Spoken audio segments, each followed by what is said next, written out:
সময় কত তাড়াতাড়ি পেরিয়ে যায়, তাই না? দেখো, আমার ঠাম্মা মারা গেছে 1 বছর হয়ে গেল। আমাদের ছেড়ে সে নিশ্চিন্তে চলে গেছে, কিন্তু আমরা তো তাকে কোনো দিনই ভুলতে পারবো না। যাই হোক, 1 বছর হয়ে গিয়েছে, বাৎসরিক কাজ হচ্ছে, তাই সবাই মিলে আর কি হাতে হাত লাগিয়ে কাজবাজ হচ্ছে। আমাদের মোটামুটি 30 জনের মতন আইটেম হয়েছিল, তাদেরকে নিমন্ত্রণ করা হয়েছিল। তাদেরই খাবার দাবারের প্রস্তুতি আর কি চলছে, কাকুরা রান্নাবান্না করছে। মানে আমি খুব কাছাকাছি সময়ের ভেতরেই আমি আমার ঠাম্মা, আমার দাদু আর আমার মামার বাড়ির দাদু সবাইকেই না খুব তাড়াতাড়ি হারিয়ে ফেলেছি কিছু বছরের ভেতরেই। আমার আমার আমার এই বাড়ির দাদু চলে যাওয়ার ঠিক 6 থেকে 8 মাসের মধ্যে চলে গেল আমার মামার বাড়ির দাদু। তারপরে তাদের কাজ শেষ হতে না হতে আমার ঠাম্মাও চলে গেল। সবাই কেমন আমাদেরকে একা ফেলে দিয়ে চলে যাচ্ছে। তাই স্মৃতিটুকু নিয়েই সারা জীবন আগলে রাখতে হবে।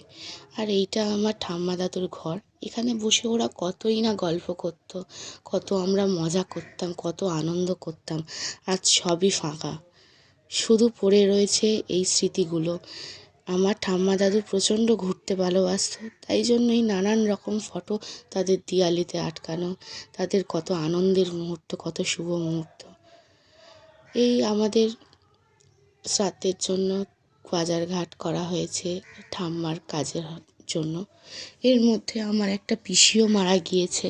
মানে আমার পিসি বলতে আমার একটা পাশের বাড়ির পিসি, সেও মারা গিয়েছে। তার আগের দিন কাজ হলো, আজকে হচ্ছিল আমাদের কাজ।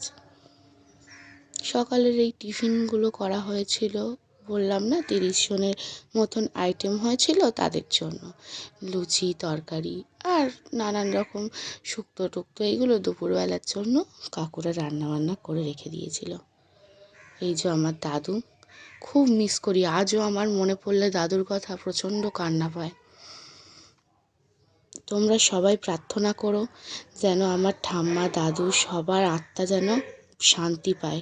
তারা যেখানেই থাকে তারা যেন ভালো থাকে। আমারও এই একটাই প্রার্থনা, তারা যেখানেই থাকুক না কেন তাদের হাতগুলো যেন সবসময় আমাদের মাথায় আশীর্বাদের হাত হয়ে থাকে।